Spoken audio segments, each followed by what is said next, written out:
So let's talk about Nystrom approximation. Nystrom approximation. So the idea is, the problem is eigendecomposition of a large matrix is really hard. And so most algorithms in machine learning are not scalable. For example, consider a positive semi-definite matrix such as a kernel, for example, but it could be anything. It could be a Laplacian, it could be anything. But you can write this matrix as, consider you have written this matrix as this, and you have m rows here. Isn't it nice that if we could write this as B transpose A minus 1B? Isn't it nice? So we have reduced the complexity of this matrix to just knowing A and B, because it is symmetric, so here you know as well.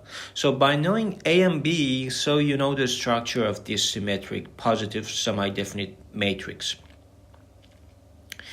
So the claim is that if you know A and B, then you can approximate C. So give me only m rows.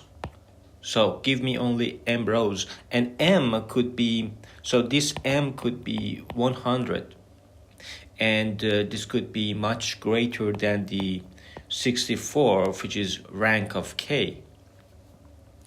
So for example, A is a kernel which is from 1 to 100 rows and 1 to 100 columns. B is a kernel, but it could be any matrix, any positive semi-definite matrix. Is a row of 100 rows and 100.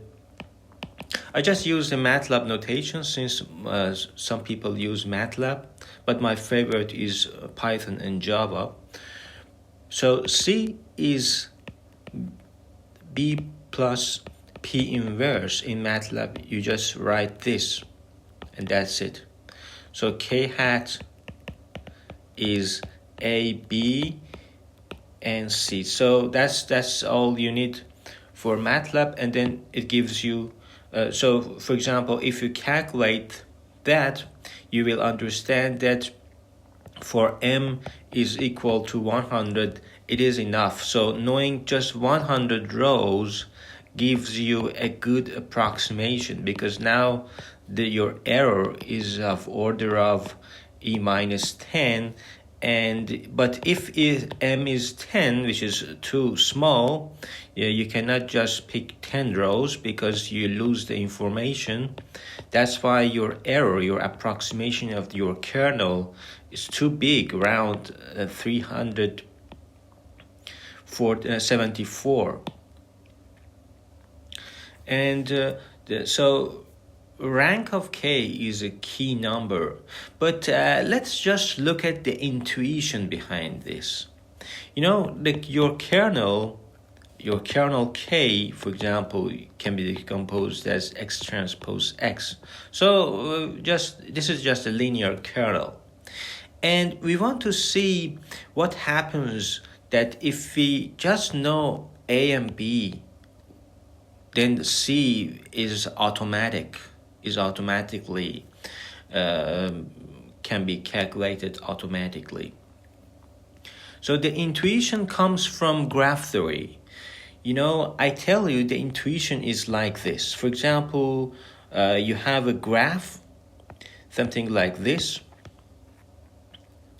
Let's make it bigger. For example, you have a graph. This graph,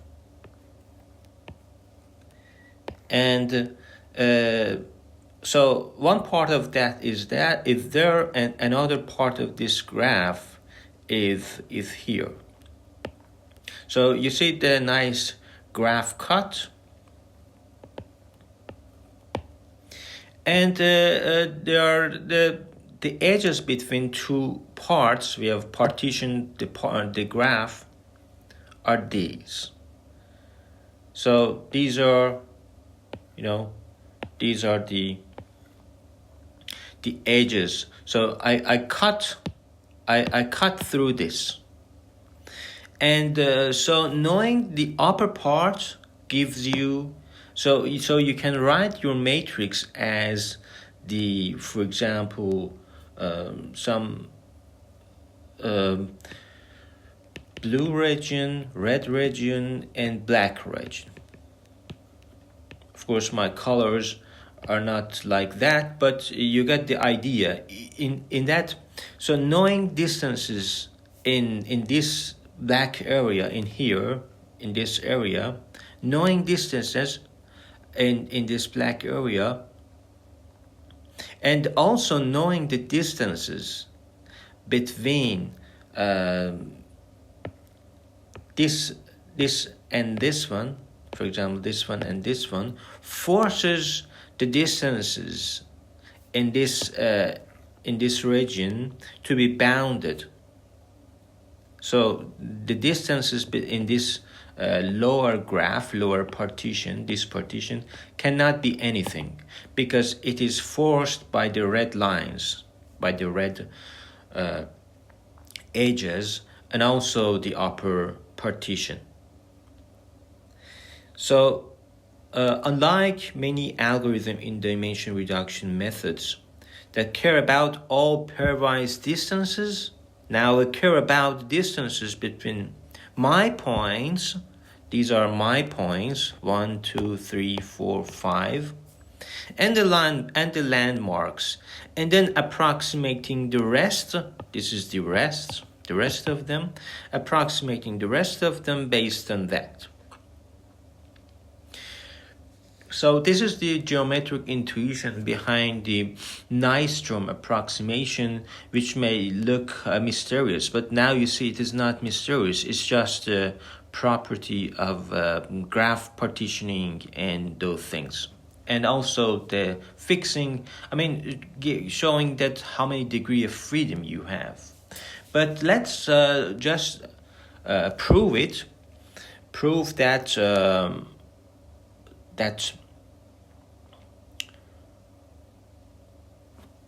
that matrix that we have talked, A, B, B, and C, proving that C is equal to B transpose A minus 1B.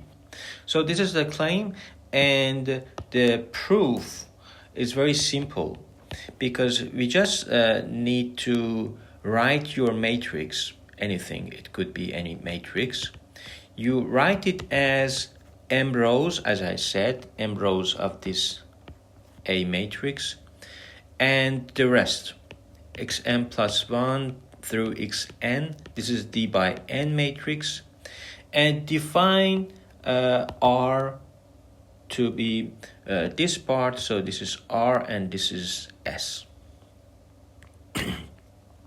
So S is D by n minus m, and R is D by m. So you write X just R and S. And let's form a linear kernel. For example, your kernel is just X transpose X. So this is the K that you want to obtain. You want to know the structure of that.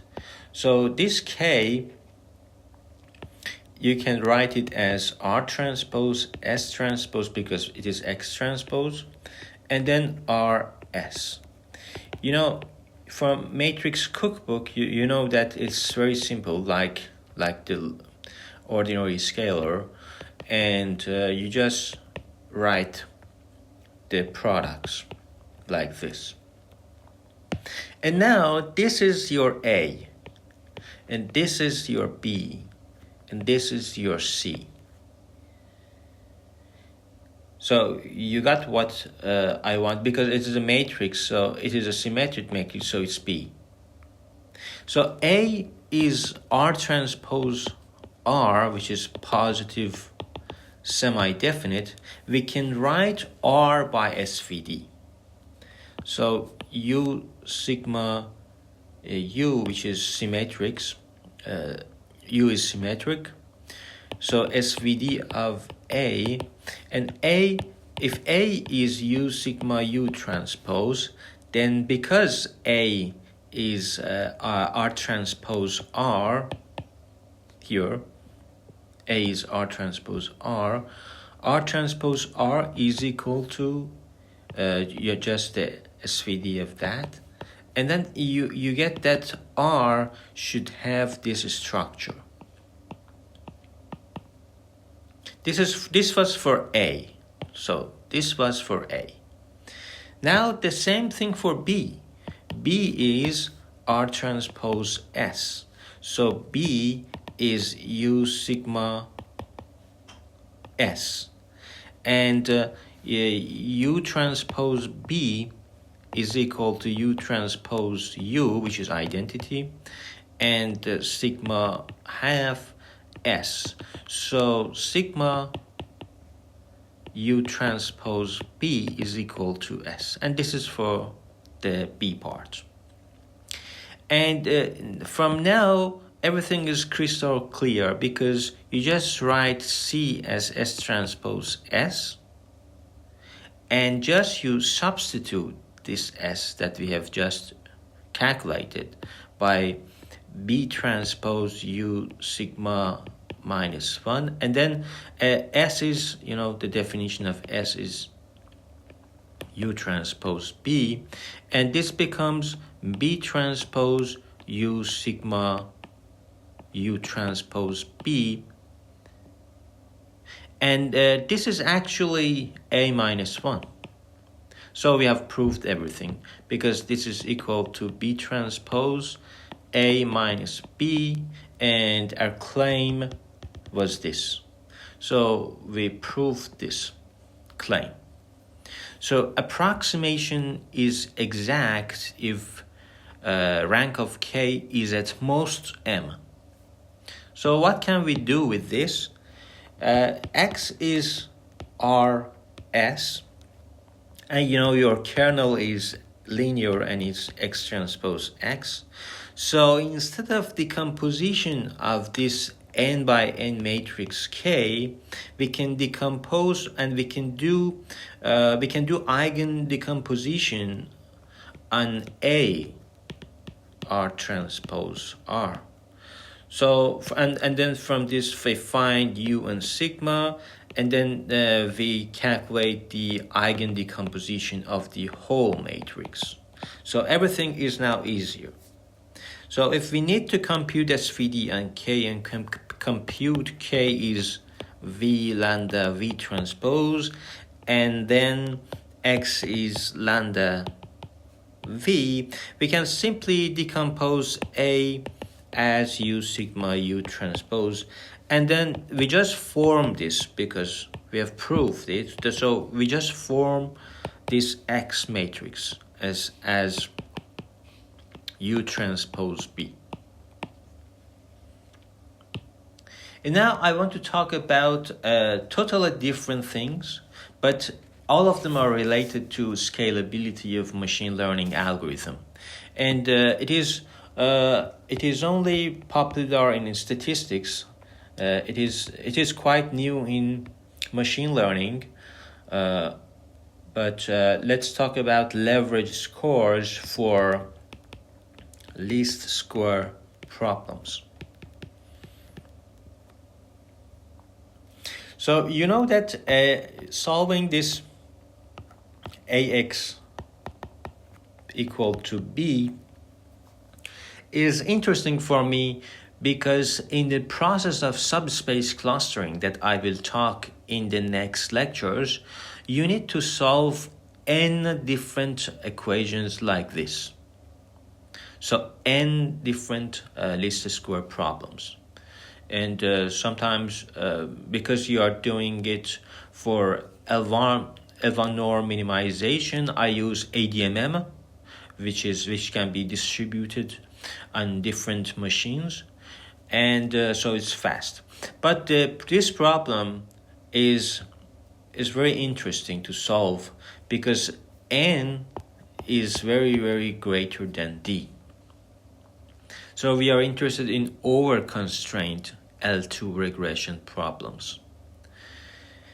And so there are few methods. But our idea is that we want to minimize BAX2, but we could somehow approximate this A with a different matrix, A hat. So there are exact methods for this. You know that one of them is Cholesky decomposition. It means that you write A, if A is full rank, of course, you can write A transpose A into R transpose R, which R is upper triangular system, and solve this equation. R transpose Rx is I transpose B, and you get X. The other approach, so this one was Cholesky decomposition. The other approach is QR decomposition. You write A as QR and then Rx becomes Q transpose B and you get X. The third exact approach to solve for the decomposition and then using the decomposition to solve Ix equal to B is SVD. But it is the most expensive, order of ND squared, and but if A is very ill conditioned, then it is the best algorithm, still the best algorithm. So you can write U sigma V transpose, and then you calculate the optimal point as V sigma U transpose B, and you find the answer. But all of them are, computationally, the complexity is high, so can we approximate these and solve the L2 regression faster than these exact methods?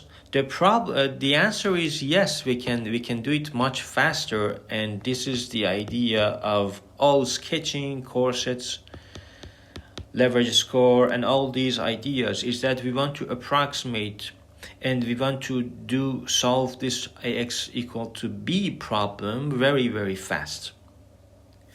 And so A is n by D. As I said, n is very greater than D.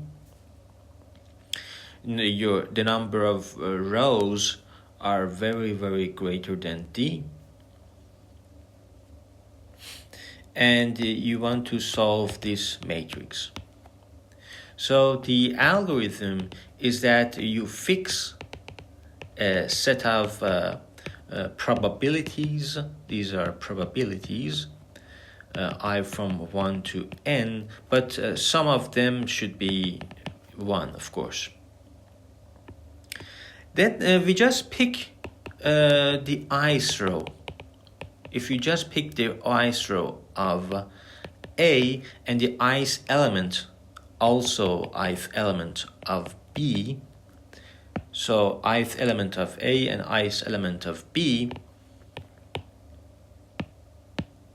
then and then rescale them by 1 over minimum of RPI.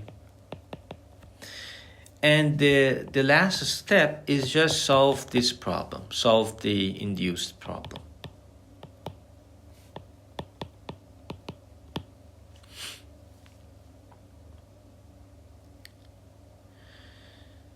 So if the PI satisfy a condition, then the probability of at least 1 minus delta is that norm of L2 norm of AX minus B is between 1 plus epsilon Z2 and Z2. So the sampling complexity is that